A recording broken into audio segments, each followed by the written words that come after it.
It was almost midnight. I was alone at this tiny gas station off a quiet highway, the kind of place that feels too still, too empty. I had just pulled in to fill up my tank. The air was cool, but I felt hot, uneasy. You know that feeling like something's about to go wrong? That's exactly what I felt. Then I heard it. Engines, loud ones. A group of motorcycles came roaring in, 6, maybe 7 of them. I froze. They weren't just passing through. They pulled in fast, surrounding my car like they owned the place. Their headlights blinded me. One of them revved his engine, like he was trying to intimidate me. I could hear laughter, low and rough. My hands started to shake. I told myself, stay calm, don't panic. But my heart wouldn't listen. It was beating so loud I could hear it in my ears. Then one of the bikers got off his bike. He started walking toward me with a look I didn't like. That's when it happened. Another car pulled in. A black SUV. Quiet. Almost unnoticed at first. And then, someone unexpected stepped out. You won't believe who. It had been a long day. I'd spent most of it at my mom's house, helping her organize old boxes in the garage. Nothing exciting, just dusty photo albums, worn-out decorations and stories she'd told 100 times. Still, I loved being there. It felt safe. The drive back was quiet. I had music playing low, windows cracked open, and nothing but the sound of crickets and tires on asphalt. That's when I noticed the gas light blinking. Great. I hadn't realized I was that low. I looked around and saw a small gas station just off the road. It looked old, with flickering lights and a single pump still working. But it was better than running out of gas in the middle of nowhere.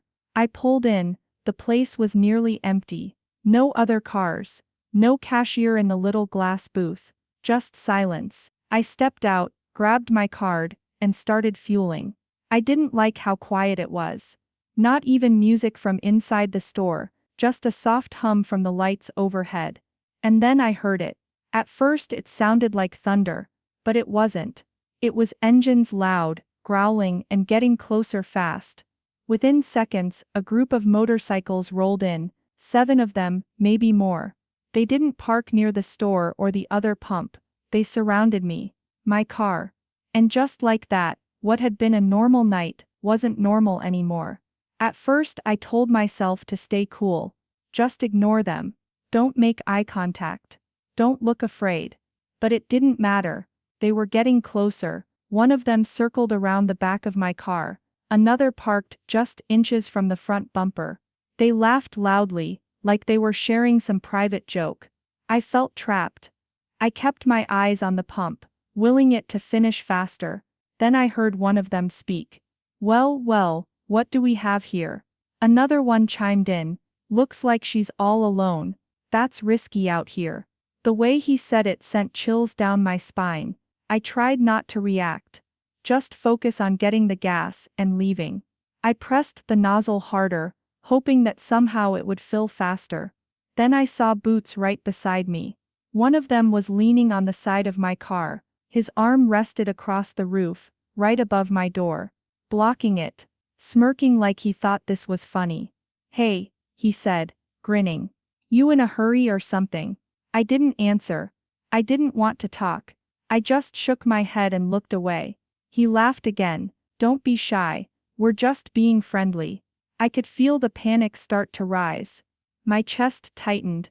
My hands were shaking. I needed to do something, anything. I reached into my jacket pocket for my phone. Maybe I could call someone. Maybe I could hit the emergency dial fast enough. But one of them saw. Before I could unlock the screen, he stepped forward and slapped the phone right out of my hand. It hit the pavement hard, bouncing under the pump. Now, he said. No need to call anybody. We've got everything you need right here. My heart was pounding.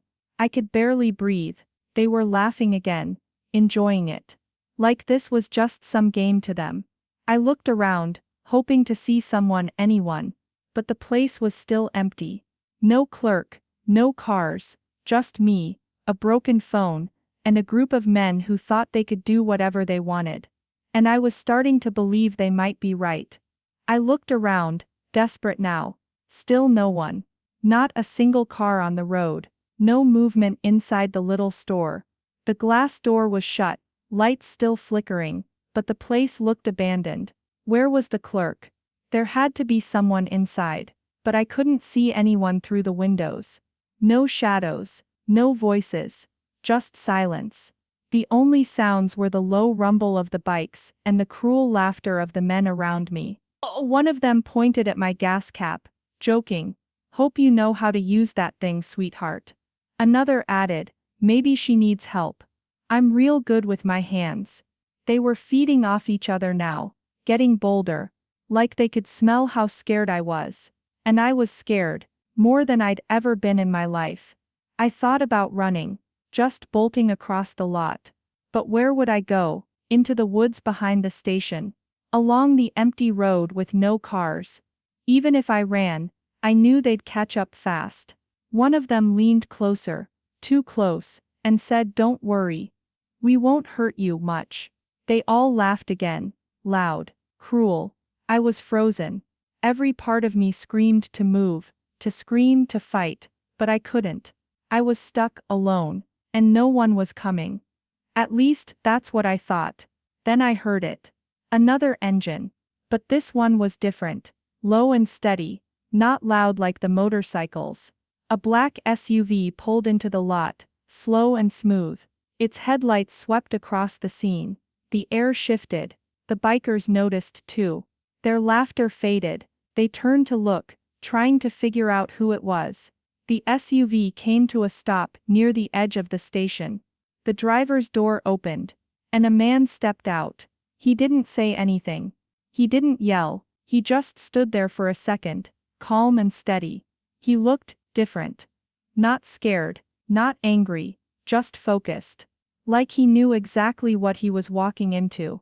He wore a dark jacket, hands loose at his sides. He didn't flinch when the bikers turned toward him. Didn't even blink. One of the men muttered something I couldn't hear.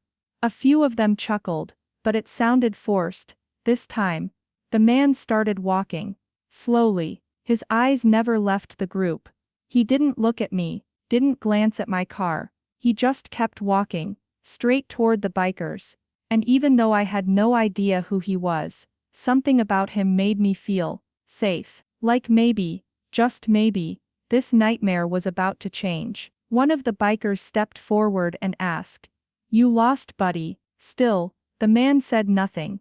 He stopped just a few feet from them, and stared. No threats, no fear, just a steady, heavy silence that made the air feel thick. That's when I started to wonder, who was this guy? Because he didn't act like someone just passing through. He acted like he had a reason to be there, and I was about to find out exactly what that reason was. The bikers looked at each other, confused.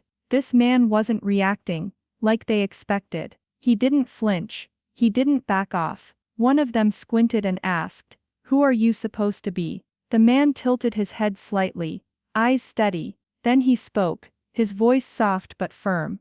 "You might want to step back." That was it. No shouting, no threats, just calm words with weight behind them. The bikers hesitated. A couple glanced at each other, unsure. "Is this guy serious?" one of them asked. Then the one closest to me narrowed his eyes, stared hard at the man, and froze. He took a small step back. "No way," he said under his breath. "No freakin' way. That's Johnny Depp." The others burst out laughing. "Shut up, man," one of them said. "You think Jack Sparrow just pulled up to a gas station in the middle of nowhere." But the first guy didn't laugh. He just kept staring. "I'm telling you," he said, louder now. "That's him." The laughter faded, slowly. Now they were all looking closer, eyes wide, faces shifting from amusement to doubt, then to something else, recognition, and maybe, fear. No one said anything for a moment, just the sound of the wind, the low hum of engines, and the sudden weight of silence. They didn't know what to do next, and for the first time that night, neither did I.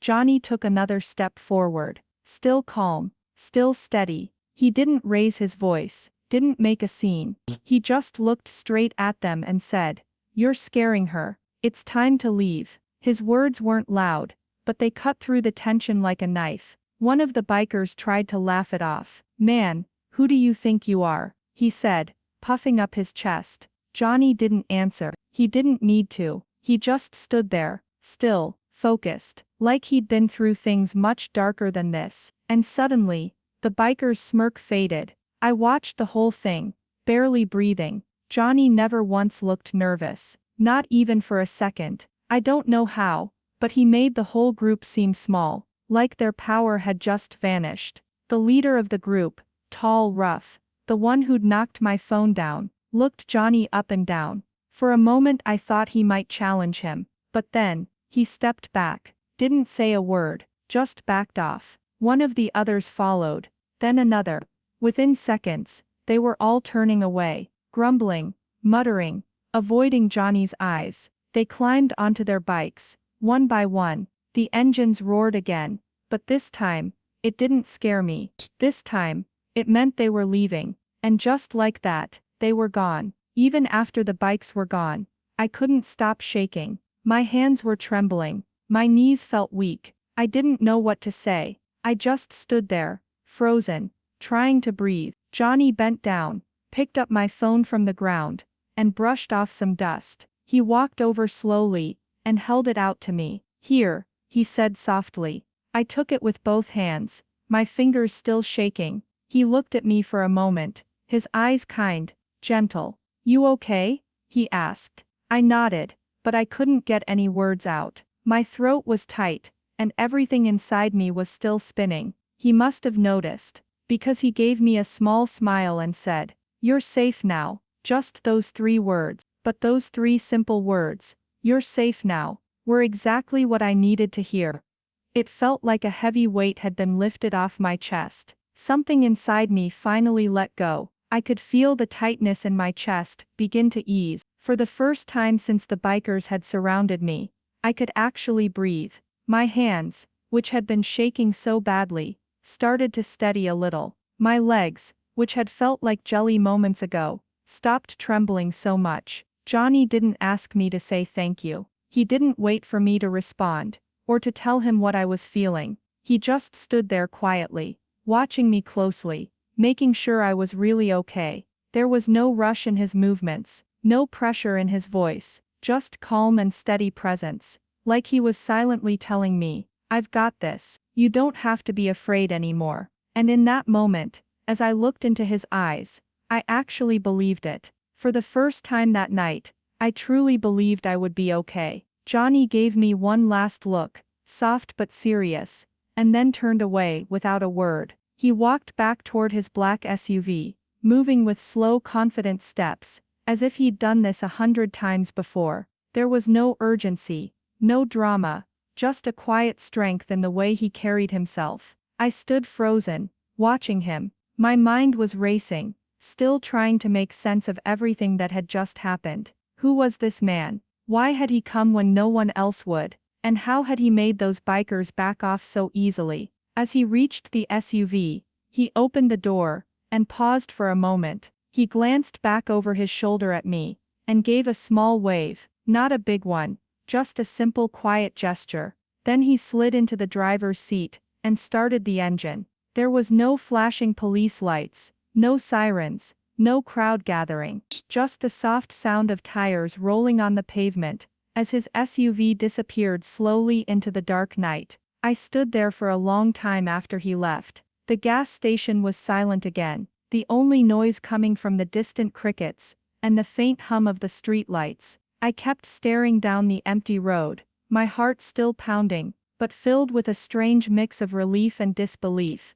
Had it really just happened? Was it real? It all felt like a dream. A scary, wild dream, that I couldn't fully wake up from. But the fear I had felt, when the bikers closed in, when my phone was knocked from my hands, that fear was still very real. And so was the safety Johnny left behind. That safety wasn't loud or flashy, it was quiet, steady, a feeling that even when everything seemed hopeless, someone could show up and change everything in an instant. It all happened so fast. One moment, I was terrified and completely alone. The next, out of nowhere, someone I never expected appeared and turned the night around. Sometimes, the help we need comes from the most surprising places and people. Maybe that's the lesson I took from that night. You never know who might step in just when you need them the most. So if this story caught you off guard, if it made you feel something, please hit that like button, leave a comment, and tell me what you think.